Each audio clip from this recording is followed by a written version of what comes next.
And we're back with another episode of the HigherUp podcast. I'm your host, Michael Smoke, and in today's episode, I'm going to be sharing with you the 5 skills, per se, that I believe have had the most notable, tangible impact on my life in the last few years. Now, before we get into the episode, skills I use loosely as a term. I know a skill could be a sport that you do or something that you acquire, something that you learn how to do maybe with your hands or even cognitively. I use the definition of skill loosely when I say these are things that I had to hone, train, or develop. When I say some of the things that I've used in this 5 bullet point list, you might say, well, how is that literally a skill? Well, use your imagination a little bit. They are things that I had to hone or develop, which makes them skill sets to me, and things that people don't inherently have, which furthers the case and argument that they are skills per se, and that have drastically impacted my life in the corporate world, back in my college days, in my relationships, and in my career today as I sit in front of a camera yapping at you. Also, before we get started, I just had sort of an epiphany while I was sitting in, well, not while I was sitting in here, but I came in here to record. For those of you that don't know, uh, a few months back, I moved back in with my parents. Uh, Long story short, moved out of my house about an hour west of here, had to move home. And then, as some of you know, my dad got sick. So it made sense for me to be here to help take care of him and help around the house and whatnot. And I use one of our spare rooms. We call it the study. It's sort of like a spare bedroom, but not really. It's never really been used for much of anything, maybe a game room when I was younger. And it's just mainly an empty room. It has this weird storage container of semi creepy collectible dolls. I don't want to show them to you. They really are unsettling. I think there's a vial with my baby hair in it too. Weird cabinet. Anyway, I came in here today and there's 2 windows over here to my right, and the light was just really bad. The sunlight was beaming directly in. And for those of you who don't know, not that I'm a lighting expert, but I have 2 not floodlights, but film set lights with sort of a sheet over them right here on the side of either of my hands. For those of you watching, big square panel lights. I don't know what they're called. I'm blanking on the name. And when you have a lot of natural light, you can't control the lighting as much. And so my idea to jerry rig to where I could eliminate a lot of the lighting coming in naturally from the sun was I took 4 Costco trash bags and I used blue painter's tape. And I would pan and show you with the camera, but I'm worried if I loosen it, the cord will come out and then I won't have camera connectivity here. But I literally have 4 Costco trash bags taped against the wall. And I sort of just had a moment where I realized, like, this is imperfect action. Like, this is what I talk about in my content all the time, the principle of taking imperfect action and how it can change your life. This podcast gets between 45 and 60,000 monthly streams on Spotify alone. And I'm extremely grateful and humbled for that. And I don't say that to brag. I say that to tell you I don't have a professional set. I'm in a blank room with a fucking white wall behind me that looks sort of like a hostage room. I have one camera that I'm not even using properly.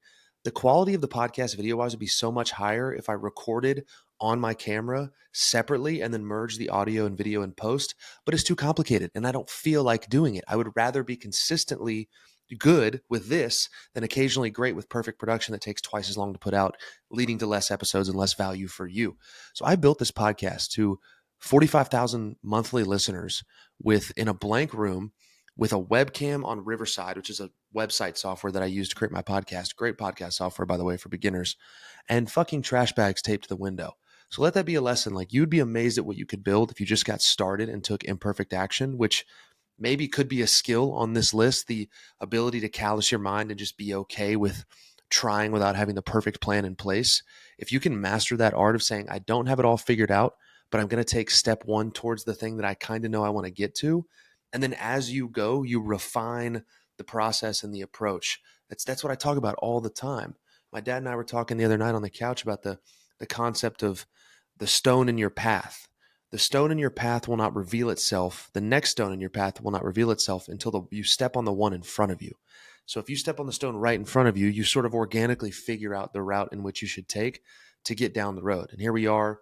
I've filmed this in 3 places now: my old house, an office I rented, and now my parents' fucking study in my home here in Metro Atlanta. And it's all been from a source of just being okay with saying, I don't have a perfect set.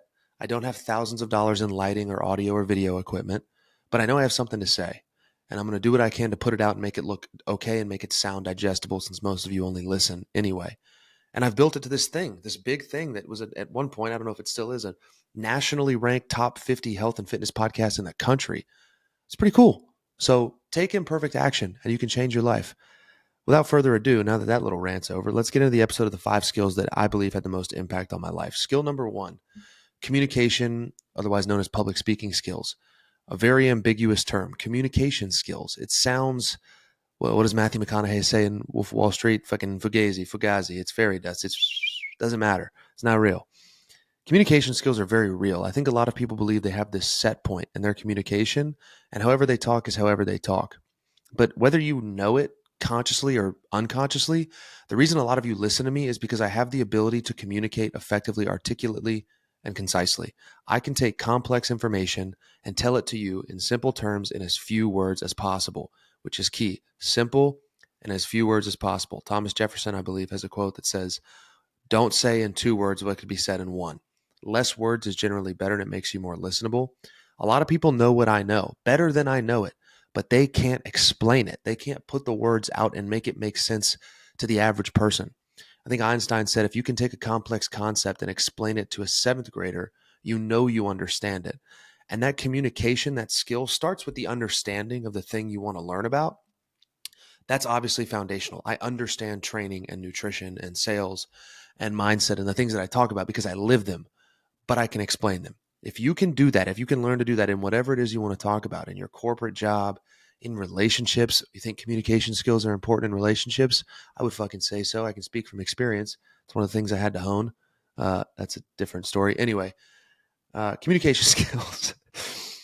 Why is it important? Fun fact, 85% of millionaires in a survey said that they attribute a massive reason that they got wealthy to their ability to communicate and convey a message. My theory on that is if you can communicate, you can convince, and you can get people to buy from you, which will loosely lead into point number 2. Communication skills are incredibly important. I got jobs and job offers I maybe wasn't even qualified for on paper once I squeaked my way in the door because I could tell my story better than the person I was competing with for the job. So if you're in an interview process, your ability to tell your story, if all skills are held equal between you and candidate B, and candidate B tells the story better, they're going to win. They're going to get the job. They're going to get the girl or the guy or the spot, like whatever it is. Your ability to tell your story and convey a message in a way that moves people, captures people, and allows them to, most importantly, understand you is critical. But how do you develop it? There's a lot of things you can do. I've made content about this. I believe everybody should have a social media account. Okay, maybe not everybody. There's some real lunatics in the world, but a lot of you that want to practice your public speaking skills, just make a burner TikTok and start talking about things you want to talk about. And if you really don't want to do that, I get it. It's not for fucking everybody because, oh no, what if somebody sees it? Well, what if a lot of people see it and it goes viral and it changes your life? Different conversation for a different day. At least film yourself talking. Set your iPhone up and start talking 1 to 3 minutes about a topic you're maybe passionate about and you want to speak about, not on a script, something you were well versed on that you could maybe have a conversation with somebody about it. You'd be amazed immediately when you throw that camera up. Those of you that have tried it before, you know, at first it's weird, like it's uncomfortable, but it's just you in the room. It's super silly. You think, why am I uncomfortable? I'm looking at myself, talking to myself with nobody else around, and I'm uncomfortable talking. Why? It's stupid if you really think about it. We just have dumb brains. And your brain is not always your friend. Your thoughts are not always your friend.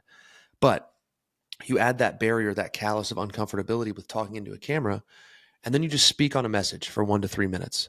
And you do 2 things. I learned this from, I think his name is Vin Yang, Vinhgiang. He's a public speaker and communicator, content creator on TikTok and Instagram. He says, take that video and listen to it with your phone face down on a table, volume all the way up, and just listen. And then turn the volume all the way down and just watch.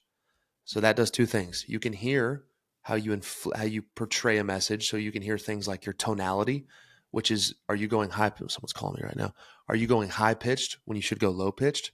Because if I'm going high pitched a lot when I'm talking, subconsciously, it breeds a degree of uncertainty in the listener. A lot of my best performing videos are things I say with a certainty or a downward or neutral inflection. Speakers who want to convey a degree of importance in a message, you'll see sometimes they inflect downward and they get a little lower because they want you to listen. But if they want to just portray a point they understand like I do, I portray it firmly in a neutral tonality. If I want to breed curiosity or spark a question, I might talk in an upward inflection or an upward tonality, a higher tonality. So you can hear how you sound. You can hear things like filler words. You've heard me say it before. Filler words are killer words. The word like, the phrase the phrase the phrase things like that. If you those are just unnecessary fluff in sentences. And yeah, use them occasionally. They're human. You don't have to never use filler words, but if you're speaking into a camera, the listener, or if you're speaking on a stage, giving a presentation, the listener will unconsciously perceive you as less competent and less confident if you use a lot of ums and you knows. If I sat on this podcast and I talked like this and I took forever to get to the point and things like that. See, you see how that's just it's hard to listen to. And when you start calling out your filler words, they'll stick out like sore thumbs. In my sales program that I graduated from at Kennesaw State, shout out Dr. Lowe, Professor McCulloch, and Dr. Inks. Y'all are the goats. That's what I got my bachelor's degree in. They would film our sales call role plays that we would do with each other, and they would grade them. It was part of the class, and they would also be in competitions. They had counters like they do at Costco when they count the amount of people, and every time you used a filler word, they would hit click. So you could walk out of a room and he would go, "Great job. You said like 111 times in 20 minutes." And I would go, "Oh my gosh." Or you'd ask him a question, you'd say, "Dr. Lowe, is it like when you do this or that?" And he said, "Is it like that or is it just that?" And he makes you realize how silly and useless filler words are. That's why they're called filler words. They are filler. They are fluff. So kill your filler words. Filler words are killer words. Film yourself speaking, listen to it, and watch it. I didn't elaborate on that. Sorry. I get fired up. I love public speaking talk. When you go back and watch it on your phone, just body language, no audio, you can see what you're doing. Fun fact, communication, I'm going to give you a second to guess out loud while you're in your cars listening to this. What percentage of communication do you think is nonverbal? This feels like an episode of Blue's Clues. He's like waiting for you to answer. It's roughly 55% of communication is nonverbal. Eye contact, shoulder position, hand movement, body language, 55%. So if I sat and I talked with my arms crossed like this and I looked down and I never looked up at the camera while I was doing this podcast, for those of you that listen to me or watch me rather than just listen to me, this is not very engaging. But I'm looking at you. I'm moving my hands to convey a message, not excessively, but appropriately. These are all things that you have to think about while you're doing and learning it. And then it becomes sort of unconscious the more you practice. Like anything else, it is a skill. If you can master, I got a really bad itch on my nose. My skin is so dry. If you can master communication skills, not even master, but become proficient, you can make more money, get better jobs, capture attention. There's a lot of creators and prominent people that are really successful and say like attention is the new currency. It's how you can make a living. So if you can capture the attention of people on the internet, you can change your life.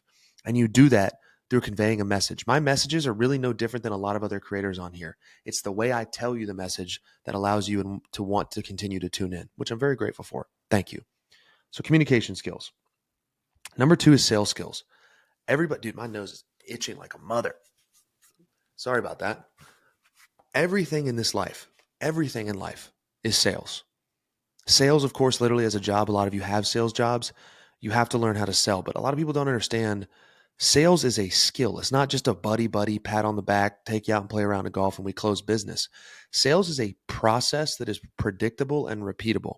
So I'll quickly run you through just the bones of any major sales process, and you'll probably immediately start to draw parallels to life and how everything in life is a sales process.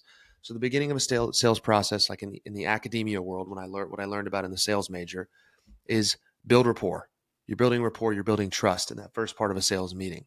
And then you go into discovery, current state. Where are you at now? What are you doing now? And then you're trying to understand where are you trying to go. So you got rapport, discovery, and then challenges. So understanding and uncovering the challenges, the impact of those challenges. So like, what are your biggest issues? What kind of impact are those issues having on you? So when I do fitness coaching, I want to know, what are you doing now to get in shape? What do you feel your biggest obstacles are? What kind of impact are those obstacles having on your life, on your mental, on your physical health, on your relationships? And then you summarize, you say back to them what they just told you to emphasize and solidify subconsciously that you understood them, that you heard them, because people want to feel heard and understood. And then you say, is that clear? Is that correct? Great. What of these issues is the most important to you? If you wanted to solve the top thing right now, what would it be? Now you know what issue number 1 is. And then if we really get literal here, they call it like commit to seller, commit to solution. If I had something that could solve the problem or get you where you want to be, would that be something you want to take a look at? And then you sell your service, your skills, your attributes to the pain points. So if someone's talking to me and their biggest issue is consistency with a workout program, I show them that I have a workout program that you only need to be in the gym 3 days a week for. And if you can't stay compliant with that, you might not just want it. It's like the easiest thing to do. It's 3 hours a week. So if compliance is your issue because you don't want to be in the gym 6 days a week, great, we'll cut that in half. Do you see how that can solve the problem by only putting you in the gym 3 hours a week? So you sell the services that tie directly to their needs and challenges and only those things. And then you get them to commit to the solution. That process is in everything. It's in the interview process. A company has gaps, they have a current state, they have challenges, and you need to prove to them that you are the candidate to fill those challenges and make clear that you understood on the same page that you are the right candidate, that you can sell them on getting hired. Making friends is sales. You get to know somebody, you understand their current state. Obviously, you're not like asking them what their challenges are and finding friends, but you basically have to sell them on the fact that you're not a fucking weirdo. Dating is the purest form of sales. If you want a partner, you have to convey to them that you're safe, that you're trustworthy, that you're kind, that you can be a provider or a homemaker or whatever you're looking for. I don't fucking know. The point is, everything in this life to some degree is sales. When you tune in and watch me, every second I'm selling you on the idea of staying in the video, of staying on the podcast. And I do that through a lot of different things. Part of the fact is that I'm just fucking odd and some of you find it entertaining. The way that I convey information, the information that I have, something about me sells you on me. And that's what I'm doing every day. Everybody lives by selling something. Robert Louis Stevenson said it best. How you develop those sales skills, there's a lot of different ways to do it. You could get a sales job that trains you. That's what I did. I went to college for sales. There's about 30 colleges in the country that have a bachelor's of business administration in sales. Kennesaw State, where I went, being one of them and one of the best. There are about 72, maybe more now, schools in the country that offer some sort of sales curriculum. So they have like a professional sales class or a sales role play class or sales management, something to that effect. There are books. You've got customer centric selling. You've got the challenger sales, spin selling, gap selling. There's all kinds of books. And then you've got actual trainings that you can pay for. And if you work for a good sales organization, like I did at Milner back in Atlanta, they paid for me to have sales training. So not only did I have school sales training, I did 2 years of Sandler selling systems. I'll say it again, Sandler selling systems. And they paid for that. I think it was $500 a month for like 2 years. And it's fantastic. It's great sales training. But at the end of the day, you need to know how to sell yourself, sell a product, and sell in general. Everything in life is sales. So if I were you, I would just get on the internet, look up sales training near me or best sales books. Or if you're in sales, ask your company if they'd be willing to pay you or pay for your sales training. But it's incredibly important. Like everything I do in my business as a podcaster, coach, entrepreneur is sales. It all starts with sales. It's the groundwork of life. Skill number 3 is fitness. And this is where the part of the list where you're going to be like, whoa, whoa, whoa. What do you mean fitness is a skill? Well, I make a living teaching people how to do it. And there are people that don't know how to do it. So one could argue it's a skill to walk into the gym and know exactly what I need to do without necessarily having a plan in front of me, to knowing how to maintain my physique and a certain level of body fat and muscle definition or growth intuitively. That's a skill that I honed and developed over many, many years. And it's had a massive impact on my life. Massive. Remember, these are the skills that I believe really blew my life up in the last few years and had the biggest positive impact. Being physically fit changes everything. It changes your confidence. It changes the way that I move, the way that I carry myself, the people I would go up and talk to that I maybe otherwise wouldn't have. You move different when you like the way you look. It is just a simple fact of human nature. Sorry, I don't make the fucking rules. But also, people treat you differently.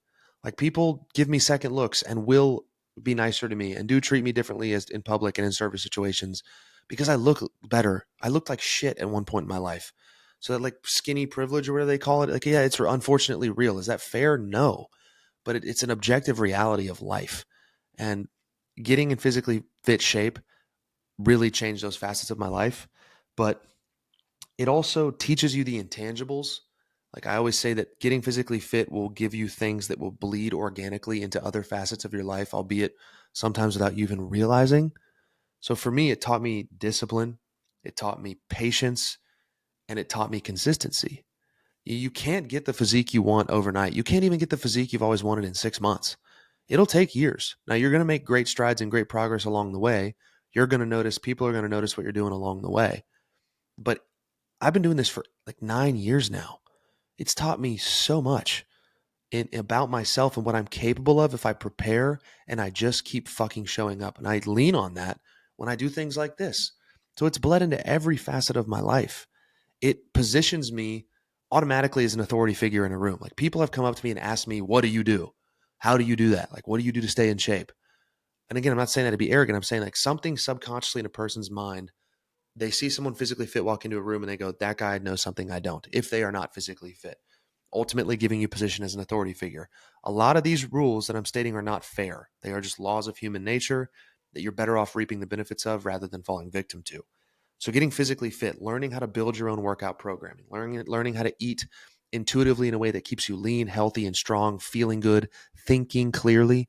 Another benefit of getting physically fit was my brain, your brain literally works better when you exercise and when you eat well. There's evidence to show your brain actually shrinks when you stop exercising. That's scary. And your brain needs nutrients, vitamins, and minerals to function properly. So there's no facet of your life that getting physically fit won't make better, but acquiring the skill of fitness will allow you to help other people do it. It will allow you to feel more confident in rooms, giving presentations, getting up in front of a crowd. It changes everything, everything. And all you have to do is show up for an extraordinary period of time. You don't have to do some revolutionary fucking workout program. You don't have to do some revolutionary fucking diet. You don't have to suffer. You have to get your steps, hit your protein, follow a program for a long time. That is it. Why do people keep calling me? I am sorry. Skill number 4. This is an interesting one. The skill of self-belief. Again, I call it a skill because it's a thing I had to develop over time. And at one point, I did not believe in myself. I did not think truly that I could do much of anything, mainly because some people had told me I couldn't and wouldn't, and mainly because I hadn't done enough hard shit. If you don't believe in yourself, it is because you have not done enough hard things. You have not challenged yourself. You have not set big, lofty goals that maybe even scare you a little bit and set out to achieve them or get as close as you can. That's the magic.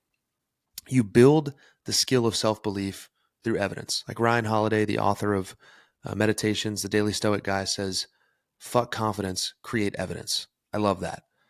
I learned about myself and built confidence in myself through hard physical tasks. I won't beat a dead horse. You've all heard me talk about this. If you're new here, I believe in the concept of a misogi that Jesse Itzler, very famous Atlanta entrepreneur and internet mogul, talks about. Every year, he takes on a challenge so big, so audacious that it scares him, typically physical, sometimes maybe financial or business wise. And I took this and I fucking ran with it. And in 2022, I signed up for a marathon, having never run more than 5 miles, maybe even 4 miles. And I ran a 3:48 marathon. And then the next year, I did an ultra marathon, 31 miles in the woods, harder running. And the next year, I trained for a 5-minute mile. And then this year, I don't know what I'm going to do, 2025, maybe a high rocks, maybe a 50 miler. The point is, I pick something every year where I'm like, that's going to suck a lot. And in the process of preparing for that, of showing up every day, I continue to learn more about myself. And then at the end, I look back on what I've done and what I've achieved, and I get an unwavering sense of self-belief. I've said it before. As soon as I crossed the marathon finish line, I remember thinking when sitting on the ground, like there's a picture of me like this, just wincing. And in that moment, I'm going, I can fucking do anything. And it was the first time I really started to believe it. And that's simply what a lot of you are missing. You are just missing accumulating tasks every day, every week, every month, and every year that are difficult and challenging. Daily things like me getting in the ice bath. That shit sucks. I feel great when I get out. The dopamine hit is real. But the concept of getting into the cold water simply because I said I would has changed my life. Going to the gym simply because I said I would for 7 years now has changed my life. Most of you don't have confidence because you don't create evidence and you don't keep the promises you make to yourself. And every action you take is casting a vote for the person you wish to become. That's James Clear. And every time you say you're going to do something and you don't, you regress in your confidence and your self-belief. And every time you do, make your bed, go to the gym, eat right, train for that marathon, whatever it is, you start to create confidence and evidence in the right direction. So self-belief is a skill, and you build it through doing hard things, through building your body, through building your brand, your business, through training for these incredible physical efforts that 95 to 99% of the world will never do, but you can literally do. I met a guy last night at Purpose on Tap. Shout out Connor Beecham for creating Purpose on Tap. It's a Christ-centered, Christ-focused men's group in Atlanta that meets once a quarter if you're interested. Purpose on Tap. Just look it up on Google. They had Jeff Francoeur, former Atlanta Braves, speak last night. And I met a guy, Ross. Shout out, Ross, you're the man. And he said, man, I saw some of your videos and I decided it was time to get off my ass and get my shit together. And I signed up for the New York Marathon. And he's a year out, never been a runner. I donated to his race. So, Ross, if you're listening to this now, you know you can't let me down, brother. And thank you for saying something in the first place. But the point is, he's going to learn so much about himself and build so much self-belief over the next year in training for that marathon and ultimately crushing it. I think he's going to run a sub-4 easy, that he'll be a totally different person on the other side of it. And it's because of all the evidence, not necessarily the race itself. It's the year of preparation, the hot workouts, the cold workouts, the early workouts, the workouts you least want to do, that one workout that sucks so bad you feel like there's no way you can get through it, and then you do. What you learn about yourself is that you really can do most of anything if you just fucking put your mind to it. And really quick, I also want to say I was incredibly humbled, Ross, that you said something. Thank you for even saying anything in the first place.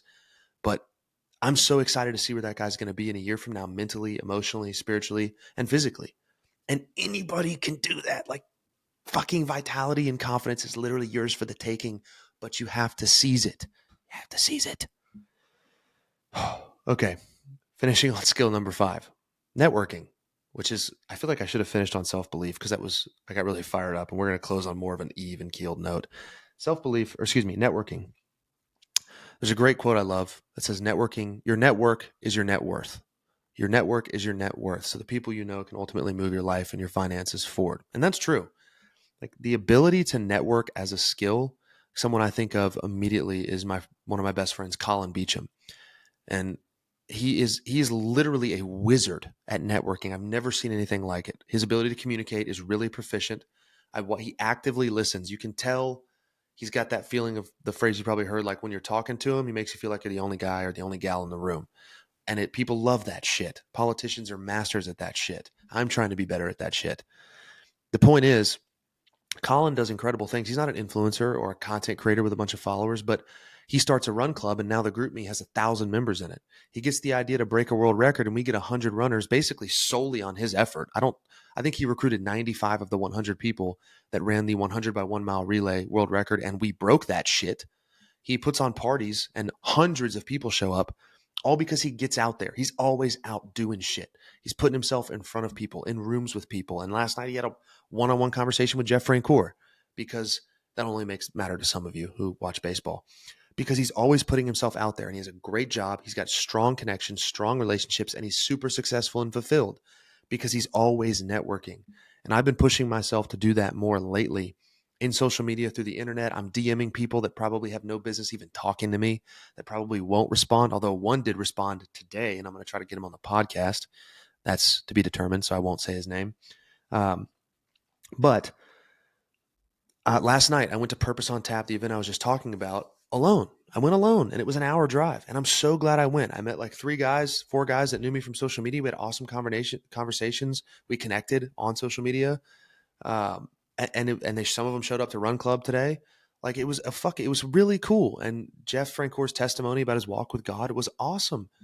And being in a room of just guys, and being around community and other men that are like-minded, and the power of community. Side note, for all of you that feel lost or isolated or alone or maybe a little depressed, like, the power of just being in community.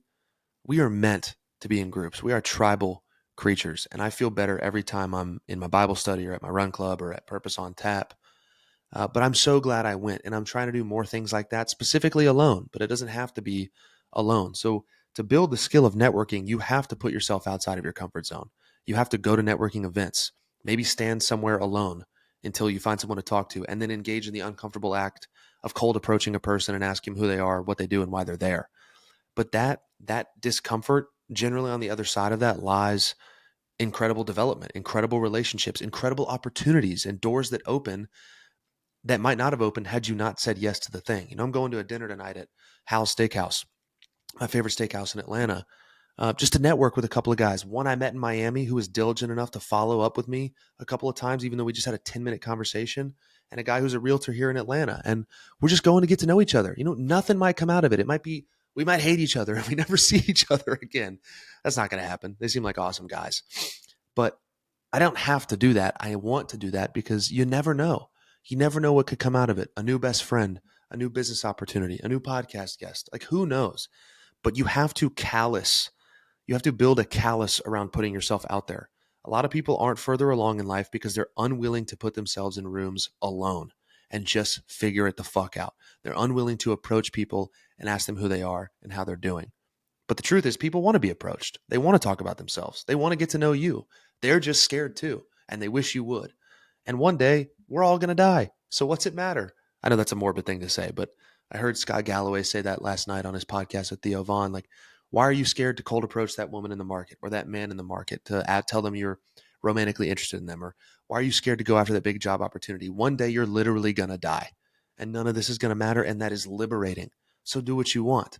Do what you want and build these skill sets. And if you can hone these 5 things: communication, sales, fitness and building your body, self-belief and confidence through doing hard things, and networking through putting yourself out there in networking events, in run clubs, in Bible studies, whatever your thing is, whatever you're interested in, your life will change. I guarantee it. I guarantee it.